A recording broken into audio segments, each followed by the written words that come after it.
co-powered by Techno।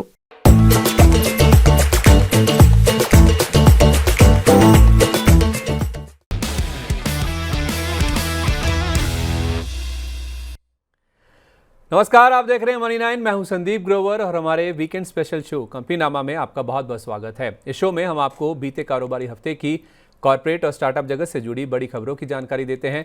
साथ ही हमारा एक खास सेगमेंट है ऑन द रडार, जिसके जरिए हम आपको कॉर्पोरेट्स की ऐसी खबरों की भी जानकारी देते हैं जिनमें कोई ना कोई विवाद जुड़ा हुआ है। तो फिर देरी किस बात की, चलिए शुरू करते हैं इस हफ्ते की खबरों का सफर। पहले बात करते हैं कॉर्पोरेट से जुड़ी बड़ी सुर्खियों की। देश की सबसे मूल्यवान कंपनी रिलायंस इंडस्ट्रीज की रिटेल कारोबार से जुड़ी subsidiary company Reliance retail ventures यानी RRVL अपने ज़्यादातर FMCG ब्रांड्स को RCPL में ट्रांसफर करने वाली है। रिलायंस कंज्यूमर प्रोडक्ट्स लिमिटेड यानी RCPL की स्थापना RRVL की ओर से FMCG सब्सिडरी के रूप में की गई थी। ट्रांसफर हो रहे ब्रांड्स में कैंपा समेत और भी कई सारे नाम शामिल हैं। इस कदम के जरिए कंपनी की FMCG कारोबार पर फोकस बढ़ाकर विस्तार करने की योजना है, जिसके तहत इक्विटी और कर्ज के जरिए RRVL की ओर से RCPL में 3,900 करोड़ रुपए का निवेश किया जाएगा। साथ ही RCPL की कैंपा ब्रांड के लिए 4 से 5 एक्सक्लूसिव बॉटलिंग प्लांट्स लगाने की भी योजना है। 16 सितंबर को RIL के शेयर में मामूली कमजोरी के साथ 2,944 रुपये 35 पैसे पर कारोबार की क्लोजिंग देखने को मिली। अगली खबर, ऑटो एंसिलरी कंपनी लूमेक्स ऑटो ने ग्रीन फ्यूल एनर्जी सोल्यूशन नाम की कंपनी में मेजॉरिटी हिस्सेदारी खरीदने की घोषणा की है। बता दें कि ग्रीन फ्यूल एनर्जी को हाई प्रेशर फ्यूल डिलीवरी और स्टोरेज सिस्टम की सप्लाई में महारत हासिल है और इस अधिग्रहण के जरिए लूमेक्स ऑटो की तेजी से ग्रोथ वाले CNG और हाइड्रोजन एप्लीकेशन समेत ग्रीन और वैकल्पिक ईंधन के क्षेत्र में एंट्री हो गई है। CNG वाहनों की बढ़ती डिमांड के मद्देनजर ग्राहकों को प्रोडक्ट सप्लाई करने की कंपनी की योजना है। 16 सितंबर को लूमेक्स ऑटो के शेयर में 10% से ज्यादा की तेजी के साथ 573 रुपये 35 पैसे पर कारोबारी सत्र की क्लोजिंग देखने को मिली। अगली खबर, कंज्यूमर इलेक्ट्रॉनिक्स की मैन्युफैक्चरिंग से जुड़ी कंपनी डिक्सन टेक्नोलॉजीज ने आसूस इंडिया के साथ MOU यानी करार किया है। ये करार कंपनी की सब्सिडरी पैजेट इलेक्ट्रॉनिक्स की ओर से किया गया है। ये करार नोटबुक्स जैसे इलेक्ट्रॉनिक्स उत्पादों की मैन्युफैक्चरिंग के लिए किया गया है। आपको याद होगा, पिछले हफ्ते भी कंपनी ने HP इंडिया के साथ इसी तरह का एक करार किया था, जिसकी जानकारी हमने आपको एपिसोड नंबर 143 में दी थी। गौरतलब है कि कंपनी की लेनोवो और एसर के साथ पहले से ही साझेदारी है और इन पार्टनरशिप्स के जरिए कंपनी का तेजी से बढ़ रहे घरेलू IT हार्डवेयर मार्केट में 60% मार्केट शेयर हासिल करने का लक्ष्य है। 16 सितंबर को डिक्सन टेक के शेयर में करीब 7% के बड़े उछाल के साथ 13,925 रुपये के स्तर पर क्लोजिंग देखने को मिली। अगली खबर, सोमवार 16 सितंबर को इंडिया शेल्टर फाइनेंस के शेयरों में बड़ी ब्लॉक डील हुई। इस ब्लॉक डील के जरिए नेक्सस वेंचर्स 3 और नेक्सस अपॉर्चुनिटी फंड 2 नाम के 2 विदेशी फंड्स ने मिलकर कंपनी की करीब 6% हिस्सेदारी बेची है। कुल 6% हिस्से में से नेक्सस वेंचर्स 3 ने 4.6% हिस्सेदारी 753 रुपये 27 पैसे के औसत भाव पर, वहीं नेक्सस अपॉर्चुनिटी फंड ने 1.35% हिस्सेदारी 752 रुपये 35 पैसे के औसत दाम पर बेची है।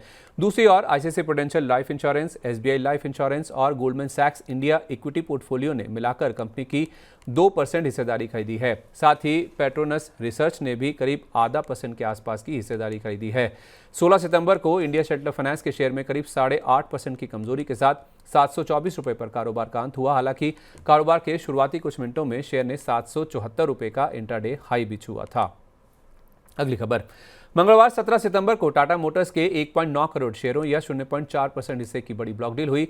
970 रुपये के भाव पर हुई इस ब्लॉक डील की वैल्यू 1,758 करोड़ रुपए आंकी गई है। टाटा मोटर्स की ओर से स्टॉक एक्सचेंजेस को दी गई जानकारी के मुताबिक TML सिक्योरिटीज ट्रस्ट ने इस ब्लॉक डील के जरिए करीब 1 करोड़ 14 लाख शेयर बेचे हैं। बता दें कि TML सिक्योरिटीज ट्रस्ट ने ये शेयर फ्रैक्शनल शेयरों के डिस्ट्रीब्यूशन और टैक्स भुगतान के लिए बेचे हैं। जुलाई 2023 में टाटा मोटर्स के DVR शेयरों की कंपनी में मर्जर की घोषणा हुई थी, जिसके मुताबिक कंपनी के DVR शेयरधारकों को अपने हर 10 शेयरों के बदले में टाटा मोटर्स के 7 शेयर मिलेंगे। ये रेशो जुलाई 2023 में ही तय कर दी गई थी और 1 सितंबर 2024 इस विलय की रिकॉर्ड डेट तय की गई थी, जिसके बारे में हमने आपको कंपनीनामा के एपिसोड नंबर 140 में जानकारी दी थी। 17 सितंबर को टाटा मोटर्स के शेयर में करीब 1.5% की गिरावट के साथ 975 रुपये पर कारोबारी सत्र की समाप्ति देखने को मिली।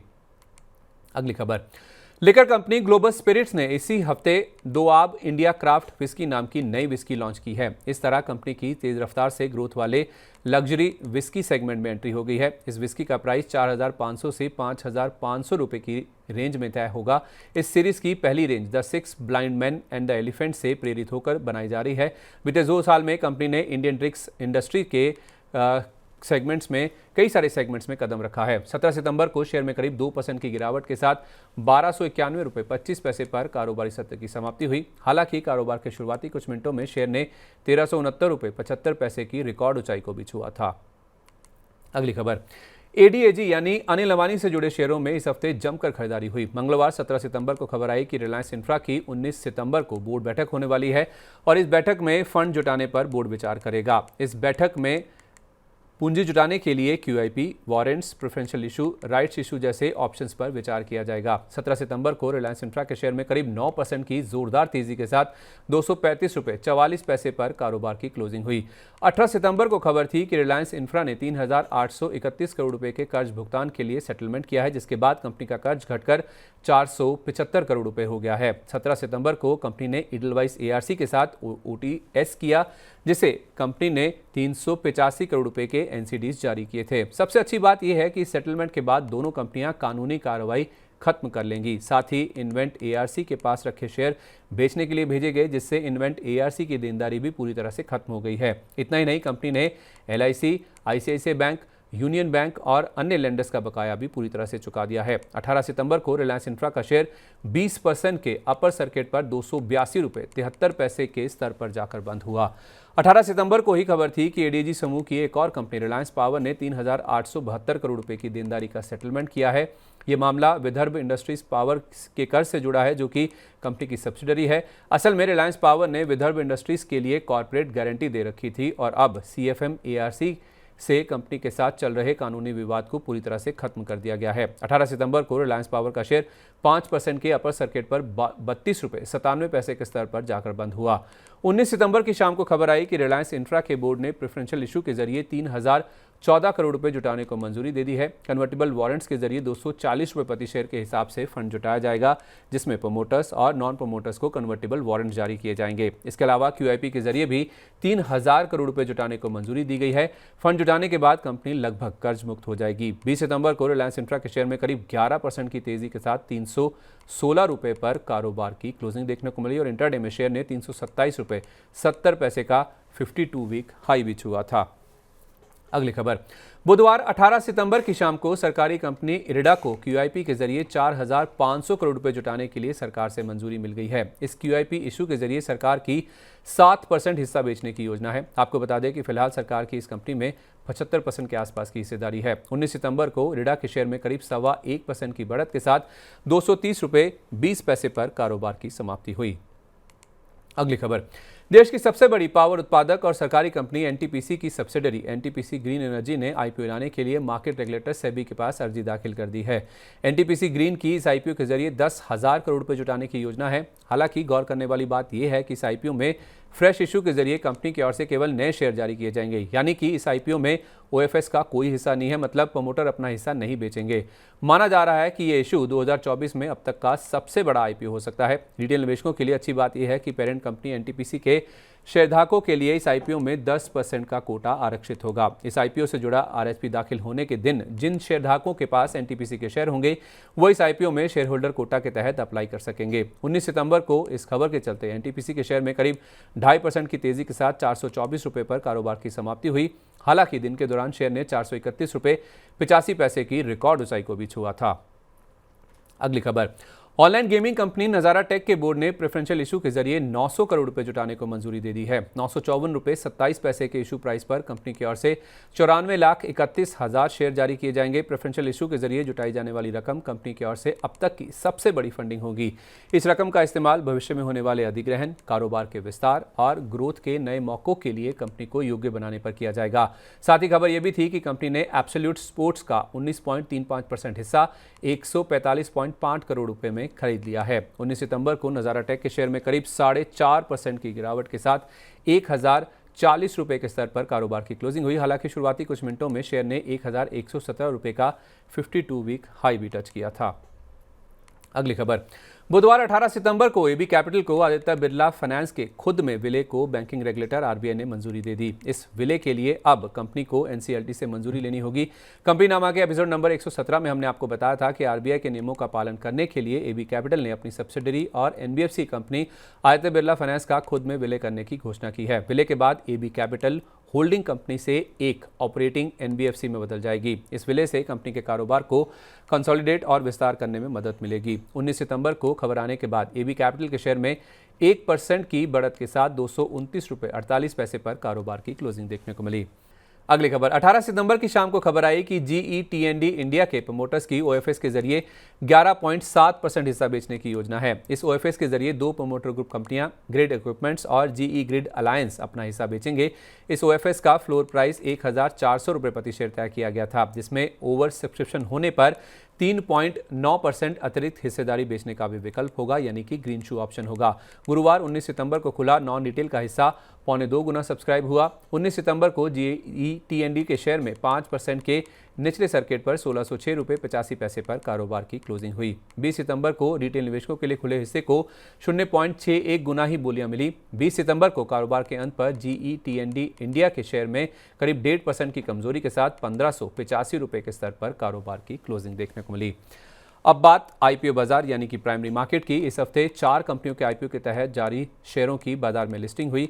इनमें सबसे पहला नाम है बजाज हाउसिंग फाइनेंस का, जिसकी लिस्टिंग सोमवार को हुई और लिस्टिंग धमाकेदार रही। एनएसई पर बजाज हाउसिंग फाइनेंस का शेयर 150 रुपये प्रति शेयर के भाव पर लिस्ट हुआ, यानी कि इशू प्राइस से 114% के प्रीमियम पर लिस्टिंग हुई, क्योंकि इस आईपीओ का इशू प्राइस 70 रुपये प्रति शेयर तय किया गया था। दरअसल इस आईपीओ को निवेशकों की ओर से शानदार रिस्पांस मिला था। यह आईपीओ कुल 67 गुना के आसपास सब्सक्राइब हुआ था, जिसके जरिए कंपनी ने कुल 6,560 करोड़ रुपए जुटाए हैं, पर निवेशकों से करीब 3.25 लाख करोड़ रुपए के आसपास की बोलियां मिली। 16 सितंबर को बजाज हाउसिंग फाइनेंस के शेयर में 10% के ऊपरी सर्किट पर 165 रुपए पर कारोबार की क्लोजिंग हुई, यानी कि 70 रुपए के इशू प्राइस से शेयर करीब 135% के प्रीमियम पर जाकर बंद हुआ।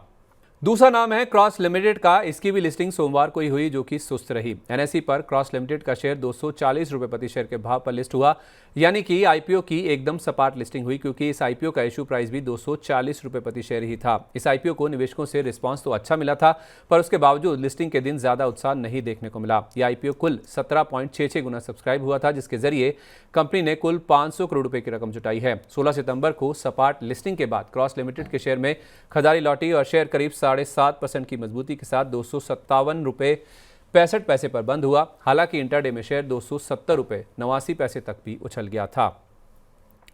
16 सितंबर को तीसरी लिस्टिंग हुई थी टॉलिन्स टायर्स की, जो कि कुछ खास नहीं रही। एनएसई पर टॉलिन्स टायर्स का शेयर 228 रुपये प्रति शेयर के भाव पर लिस्ट हुआ, यानी कि इशू प्राइस से केवल 1% प्रीमियम पर लिस्टिंग हुई, क्योंकि इस आईपीओ का इशू प्राइस ही 226 रुपये प्रति शेयर था।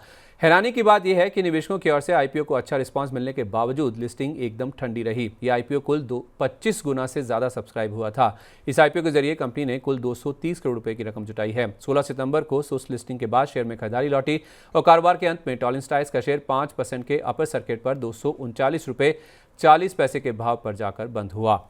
चौथा नाम है पीएन गाडगिल ज्वेलर्स का, जिसकी लिस्टिंग मंगलवार 17 सितंबर को हुई, जो कि दमदार रही। एनएसई पर पीएन गाडगिल ज्वेलर्स का शेयर 830 रुपये पर लिस्ट हुआ, यानी कि इशू प्राइस से 73% ऊपर लिस्टिंग हुई, क्योंकि इस आईपीओ का इशू प्राइस 480 रुपये प्रति शेयर था।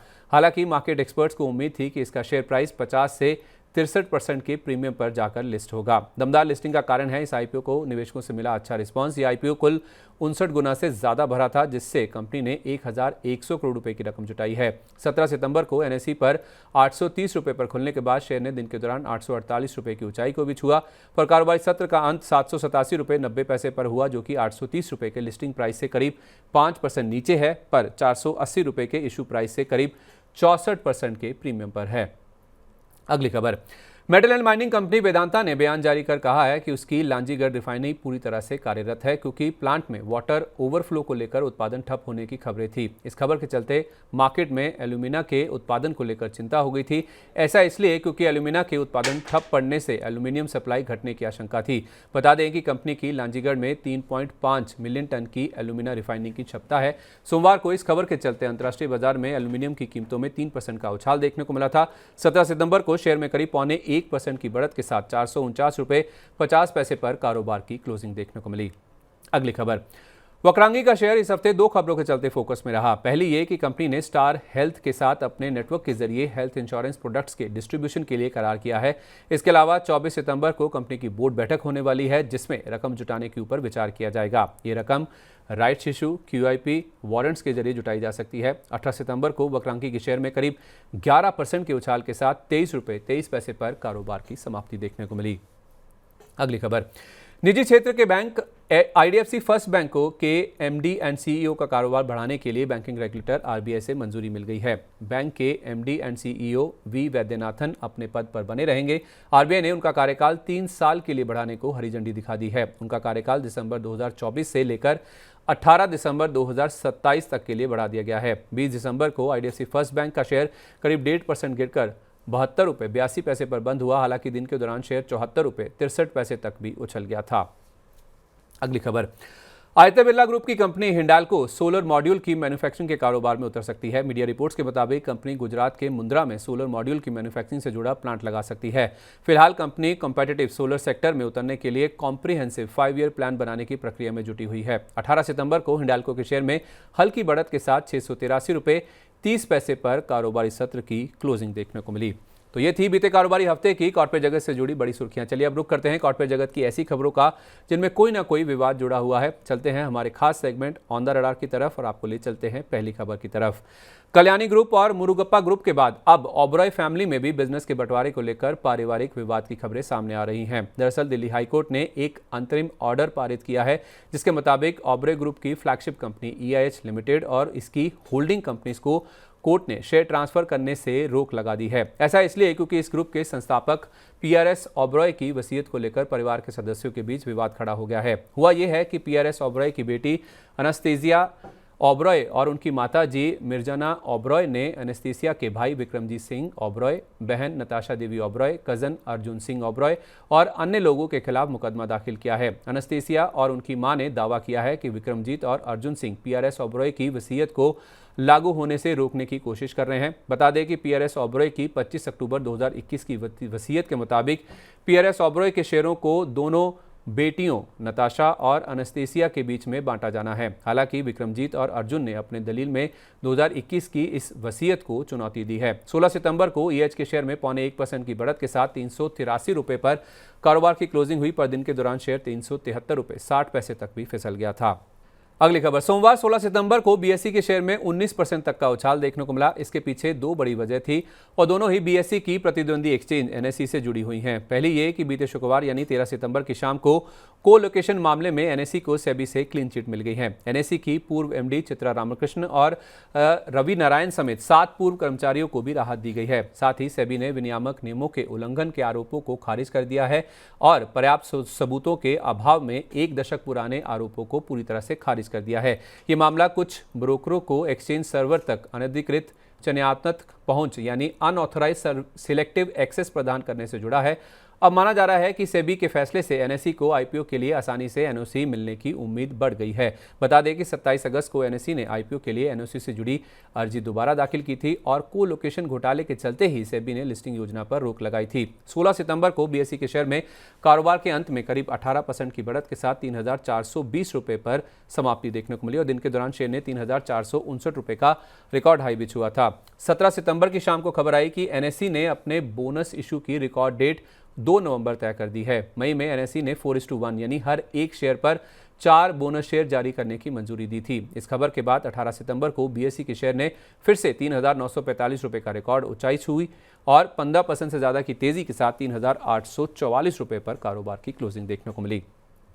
अगली खबर, भारी कर्ज के बोझ से दबी निजी एयरलाइन स्पाइसजेट के लिए बीता हफ्ता खबरों के हिसाब से मिला जुला रहा। पहली खबर यह थी कि मार्केट रेगुलेटर सेबी ने स्पाइसजेट की promoter group company spice healthcare को शेयर होल्डर्स को ओपन ऑफर लाने से छूट दे दी है। दरअसल 4 सितंबर को स्पाइस हेल्थकेयर ने कंपनी में 200 करोड़ रुपए का निवेश किया था। 101.97 करोड़ रुपए के 3.41 करोड़ शेयर प्रेफरेंशियल आधार पर जारी किए गए थे और 98.03 करोड़ के 13.14 करोड़ वारंट जारी हुए थे, जो कि 18 महीने बाद 29 रुपये 84 पैसे के भाव पर शेयरों में तब्दील होंगे।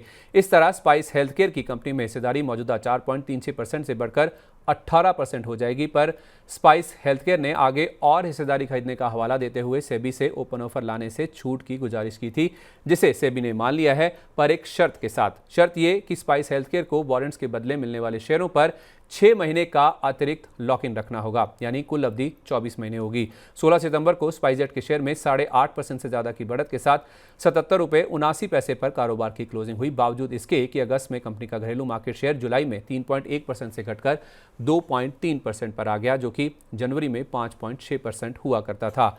18 सितंबर को स्पाइसजेट ने बताया कि 2020 से कंपनी ने ना तो कर्मचारियों के प्रोविडेंट फंड का भुगतान किया है और ना ही जीएसटी और टीडीएस का भुगतान कर पाई है। स्पाइसजेट ने बताया कि खराब आर्थिक हालात की वजह से उसके ऊपर इस तरह की करीब 427 करोड़ रुपए की देनदारी हो चुकी है। एयरलाइन ने बताया कि पेमेंट डिफॉल्ट की वजह से उसके 58 में से 36 विमान ग्राउंडेड हैं, जिस वजह से उसके आर्थिक हालात और ज्यादा बिगड़ गए हैं। 18 सितंबर को स्पाइसजेट के शेयर में 6% से ज्यादा की गिरावट के साथ 69 रुपये 10 पैसे पर कारोबारी सत्र की क्लोजिंग देखने को मिली।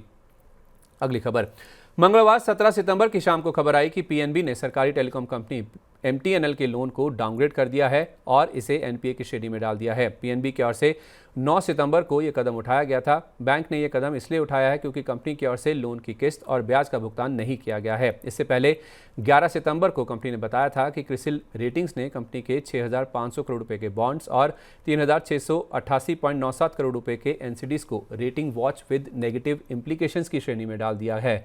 18 सितंबर को एमटीएनएल के शेयर में करीब 2.5% की कमजोरी के साथ 54 रुपये 68 पैसे पर दिन के निचले स्तर के करीब कारोबार की क्लोजिंग देखने को मिली। अगली खबर, जी सोनी विवाद सुलझे हुए अभी 1 महीना भी नहीं हुआ और कंपनी का एक और कंपनी के साथ विवाद शुरू हो गया है। दरअसल स्टार इंडिया ने जी एंटरटेनमेंट के साथ अपने करार को रद्द कर दिया है और इस करार पर आई कॉस्ट, खर्चों और लागू ब्याज के चलते $94 करोड़ या करीब 8,000 करोड़ रुपए के मुआवजे की मांग की है। अगस्त 2022 में दोनों कंपनियों के बीच अलायंस एग्रीमेंट हुआ था, जिसके तहत 2024 से 2027 के दौरान आईसीसी मेंस और अंडर 19 इंटरनेशनल मैचों के टीवी ब्रॉडकास्टिंग राइट्स को सब लाइसेंस किया गया था। स्टार इंडिया ने एलसीआईए आर्बिट्रल ट्रिब्यूनल के सामने 8,000 करोड़ रुपए का दावा पेश किया है। हालांकि जी एंटरटेनमेंट ने कहा है कि वो इस दावे को चुनौती देंगे और इस मुकदमे को लड़ेंगे। पर खबर के बाद 18 सितंबर को जी एंटरटेनमेंट के शेयर में करीब 1.5% की गिरावट के साथ 131 रुपये 20 पैसे पर कारोबारी सत्र का अंत हुआ, जो कि 52 वीक लो के बेहद करीब है। अगली खबर, 19 सितंबर को सुप्रीम कोर्ट ने एजीआर बकाये पर टेलीकॉम कंपनियों की ओर से दाखिल की गई याचिका को खारिज कर दिया। दरअसल वीआई यानी कि वोडाफोन आइडिया और एयरटेल ने एजीआर बकाये की दोबारा कैलकुलेशन के लिए पुनर्विचार याचिका दाखिल की थी। इस मामले में 2019 में सुप्रीम कोर्ट का एजीआर बकाये को लेकर फैसला आया था, जो कि डीओटी यानी कि डिपार्टमेंट ऑफ टेलीकम्युनिकेशन के पक्ष में सुनाया गया था। बता दें कि वित्त वर्ष 2024 के अंत तक वोडाफोन आइडिया पर ब्याज समेत 70,320 करोड़ रुपए का एजीआर बकाया है, जबकि खुद वोडाफोन आइडिया का अनुमान था कि एजीआर बकाये की रकम 35,400 करोड़ रुपए की है। 19 सितंबर को वोडाफोन आइडिया के शेयर में 19% की बड़ी गिरावट के साथ 10 रुपये 44 पैसे पर कारोबार की समाप्ति हुई। हालांकि दिन के दौरान शेयर ने 10 रुपये का 52 वीक लो भी छुआ था, यानी शेयर 11 रुपये के एफपीओ प्राइस के भी नीचे फिसल चुका है। वहीं इंडस टावर्स का शेयर भी 14.5% तक टूटने के बाद 8.25% की कमजोरी लेकर 393 रुपये पर बंद हुआ। पर एयरटेल का शेयर 1% की बढ़त के साथ 1672 रुपये पर बंद हुआ और दिन के दौरान शेयर ने 1711 रुपये 70 पैसे का रिकॉर्ड हाई भी टच किया था। अगली खबर, आईएएफएल फाइनेंस के लिए बैंकिंग रेगुलेटर आरबीआई की ओर से गुरुवार 19 सितंबर की शाम को बड़ी खुशखबरी आई। दरअसल आरबीआई ने नए गोल्ड लोन देने पर लगे बैन को हटा दिया है। 4 मार्च 2024 को आरबीआई ने यह बैन लगाया था, जिसको लेकर हमने आपको एपिसोड नंबर 116 में बताया था कि आरबीआई ने आईएएफएल फाइनेंस पर नए गोल्ड लोन देने पर तत्काल प्रभाव से रोक लगा दी है। सोना गिरवी रखकर कर्ज देने के मामले में नियमों का उल्लंघन होने के चलते आरबीआई ने यह कदम उठाया था। कंपनी के गोल्ड लोन पोर्टफोलियो में सुपरवाइजरी गड़बड़ियां मिली थी। गोल्ड लोन मंजूर करते समय और डिफॉल्ट पर नीलामी के समय सोने की शुद्धता और शुद्ध वजन की जांच और सत्यापन यानी वेरिफिकेशन के मामले में खामियां पाई गई थी। ये गतिविधियां ग्राहकों के हितों को प्रभावित करने वाली थी। ग्राहकों के साथ हो रही इस धोखाधड़ी को रोकने के लिए आरबीआई ने कंपनी के खिलाफ सख्त कदम उठाया था। बैन हटने के बाद 20 सितंबर को आईआईएफएल फाइनेंस के शेयर में 6% से ज्यादा की मजबूती के साथ 526 रुपये 50 पैसे पर कारोबार की क्लोजिंग देखने को मिली। तो कॉर्पोरेट जगत से जुड़ी इस हफ्ते की तमाम बड़ी खबरें हमने आपके सामने रख दी हैं। अब बढ़ते हैं स्टार्टअप्स की खबरों की तरफ और आपको ले चलते हैं स्टार्टअप अपडेट में। चलते हैं पहली खबर की तरफ। दिवालिया प्रक्रिया से गुजर रही एडटेक स्टार्टअप कंपनी बायजूस के सामने मुसीबतों की लाइन लंबी होती जा रही है। कंपनी पर बकाया देनदारी के लगातार दावे आ रहे हैं। दिवालिया प्रक्रिया के तहत अब तक कंपनी पर $1.5 अरब से ज़्यादा के बकाये के दावे सामने आए हैं। इस कड़ी में अमेरिकी बैंकों ने कहा है कि बायजूस की parent company think and learn को उनको $1.2 बिलियन से ज़्यादा का भुगतान करना ही होगा। बायजूस ने 17 महीने से ज़्यादा समय से बकाये का एक भी रुपया नहीं दिया है। अमेरिकी बैंकों का मानना है कि भले ही बायजूस भारत में इंसॉल्वेंसी प्रोसेस से गुजर रही हो, पर उसे हर हाल में उनका भुगतान करना ही पड़ेगा। इसके अलावा कंपनी पर उसके मौजूदा और पूर्व कर्मचारियों का 300 करोड़ रुपए से ज़्यादा का बकाये का दावा आ चुका है। कंपनी पर करीब 850 करोड़ रुपए की टैक्स देनदारी भी बन रही है। तो इसी के साथ कंपनी नामा के आज के एपिसोड में बस इतना ही। अगले शनिवार की शाम को आपसे फिर मुलाकात होगी इसी समय नई खबरों के साथ। तब तक आप जुड़े रहिए मनी 9 के साथ। और हाँ, आपको हमारा इस हफ्ते का शो कैसा लगा, नीचे कमेंट बॉक्स में अपनी राय हमारे साथ जरूर शेयर करें। अगर आपको इस हफ्ते का शो अच्छा लगा है तो अपने दोस्तों, सहयोगियों और रिश्तेदारों को भी इस वीडियो का लिंक जरूर शेयर करें। नमस्कार, शुभ रात्रि। को पावर्ड बाय टेक्नो।